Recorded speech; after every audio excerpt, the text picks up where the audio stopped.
friends, we're back again, and today we're going to be testing another foundation, and it's one of my most requested foundations lately. And when I put it to a vote on Insta Stories, it actually got like a almost 95% of yes, which is shocking because my yeses are usually between 70 and 80. This is the one. It's the NARS. My cat's going crazy. It's the NARS Natural Radiant Longwear Foundation. So it's sort of new. It has been in the US for a little while. It has just launched in the UK. And I got the lightest shade, which is Oslo. All the links to buy the product in the UK, EU, US are going to be down below in the description box. I've tried the NARS Sheer Glow, which I haven't reviewed. It was before I started YouTube. On YouTube, I have tried the NARS Stick Velvet Matte Foundation, which you can look up here. And the problem I usually have with NARS light shades is that they're too yellow. And this time they came with a pinky first lightest shade. I'm neutral, so, you know. But I'd say if I have to go either pink or yellow, I'd probably go pinky because I have acne, my skin is sensitive, so if it goes any other way, it's gonna be a little bit more rosy. So this is what it looks like. I like the packaging, is pretty slick. It's kind of similar to another packaging of another foundation they have. We're gonna shake well, because it says to shake well. Okay. It is definitely pinky. It is light, so, you know, I'm only half complaining. Let's do the deal. Just gonna apply a light layer before. First. On this side, I'm gonna be using the bareMinerals Luxe Performance Brush, which is my favorite foundation brush if you're not a regular. And, oh my god, that's so cute. By the way, my skin is usually, as you can see, it is acne prone. I'm on Accutane right now though, so it is hella dry, and treat this as a sort of acne prone but dry skin review. It is very like a second skin foundation, so it does disappear quite well. And it does, like, the pinky in it doesn't show off too much, so it's not really off-putting. I think it blends well into the skin, and this is just the first layer. It's like so fluid, and at the same time, a really tiny first layer of application has really covered a lot of it up. So this is just the first layer. Obviously my neck is a little bit lighter than my face, so you can see a little bit of contrast here, but that's, you know, the huge. Very few foundations do my neck shade, and I do love to wear my neck shade, but it's very rare. The ones that do are FENTY, the Huda Beauty one, and the bareMinerals. BarePRO also does one. I think Makeup Forever also does it, but I've never tried them, so I can't be sure. The three ones that I mentioned though, I've tested them. I'm gonna link them in the description box. We're gonna go into the breast on the hand and just go over the most pigmented areas, because honestly, this first layer kind of slayed me a little bit. It is supposed to be Longwear, but again, like a naked skin effect, which I can definitely attest to. Even with the brush, it just blends flawlessly into skin.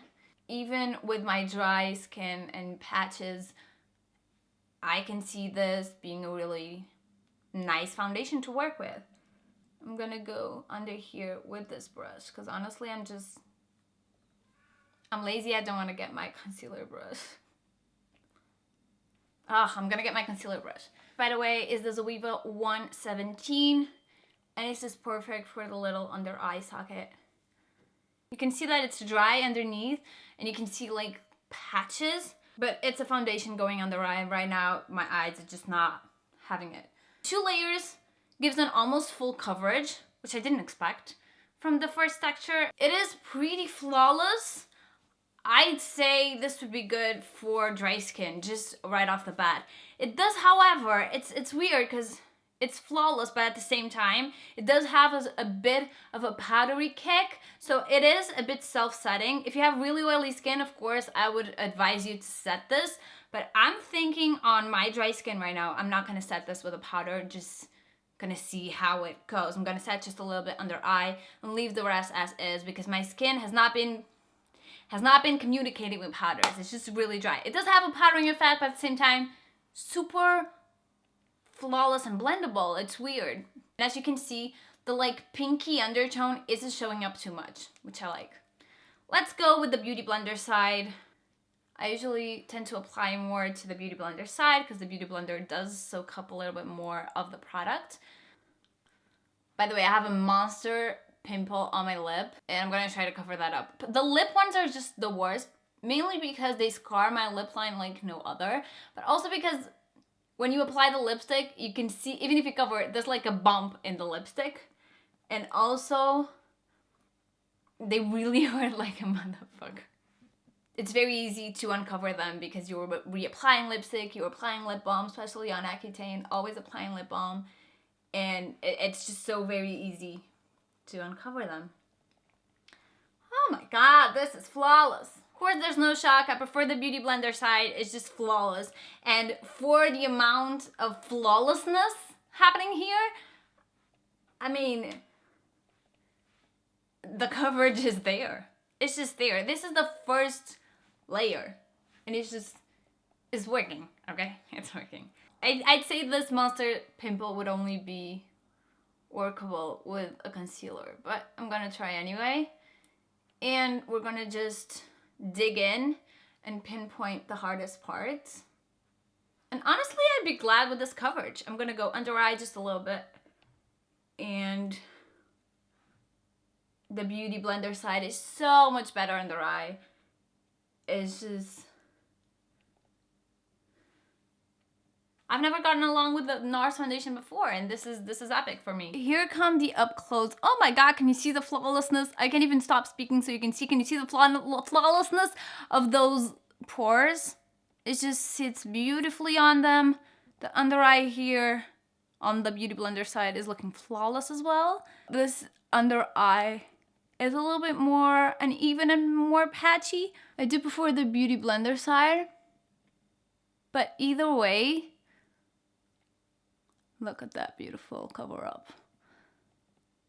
I wouldn't say you could do complete full coverage because I did try to pinpoint over it a little bit here and I couldn't get that full coverage, maybe over powdering a little bit, but it is very high coverage and you don't need a lot of product to build it up and it looks really radiant and beautiful. It is what it says. Now that I'm realizing it, it is the natural radiant finish. I'm gonna do the rest of my makeup and eyes are set. Nothing else is set. I feel like it did drag a little bit of the coverage here because it wasn't set. But honestly, if I set this in 8 hours, I'd be a cake face. So I can deal with that. And the rest still looks pretty radiant. Anyway, I will see you in a couple of hours. Oh my god. We'll do 2 check-ins, so we'll see how this holds up by the end of the day. I haven't looked in the mirror, but from the camera, it looks freaking amazing and glowy. It looks really flawless. It looks like it hasn't moved at all. Some of this glow is highlightery, but the rest, like the inner here or like around the chin, I never apply highlighter to my chin. So this here is the real deal. It looks flawless. It looks amazing. All the coverage that was there to begin with is there now, and it still looks super beautiful. It hasn't sunken into my pores. It hasn't accentuated my dry flakes, and it hasn't really done anything. It just looks perfect. It looks beautiful. I wasn't expecting at all to like this. So under eyes where it's a little bit patchier, which was to be expected because, as I said, I usually like more hydrating things and that are less coverage under my eyes because I have such dry eyes. But look at that glow. Look at those pores that are almost untouched. The coverage here was never full coverage to begin with, so it's pretty much the same, really. And the texture is just really good. Glowy, but like pretty texture. It just looks like a very healthy skin. And it is high coverage. It is beautiful on dry skin. Goes over my patches like a champ. This lipstick is the same lipstick I applied 8 hours ago. I've eaten with it. I've eaten oily foods. I ate salmon actually, and it's still here. It looks a little crooked, but it's still here. If you're wondering what it is, it's the Smashbox Always On Metallic Matte in the shade Carrot Stick. It is always on. Anyway, that was not sponsored. That was just a random thing because I'm shocked. From afar, it still looks fucking amazing. And from a close point, you can see a little bit of wear, especially like, and like around the mouth as usual.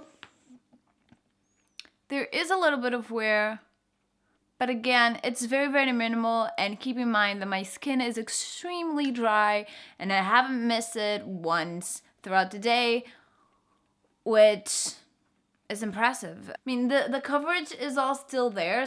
It didn't tighten my super dry skin at all. I didn't feel uncomfortable, felt super comfortable. And I'm just really, really digging this. And that's where I'm gonna leave you today. Thank you so much for watching. If you like this video, give it a thumbs up. I review a lot of foundations, especially newly released or cult status foundations. And I've made a specific playlist, so I'm gonna link it up here and also put it down in the description box. Also, don't forget to subscribe to the channel and click the little bell button, because if you click the button, you will get a notification every single time I upload. And if you don't, you might not always know that I uploaded a video. But also follow me on social media. Always ensures that you are up to date on my videos. But yeah, I'm gonna stop talking now. Thank you so much.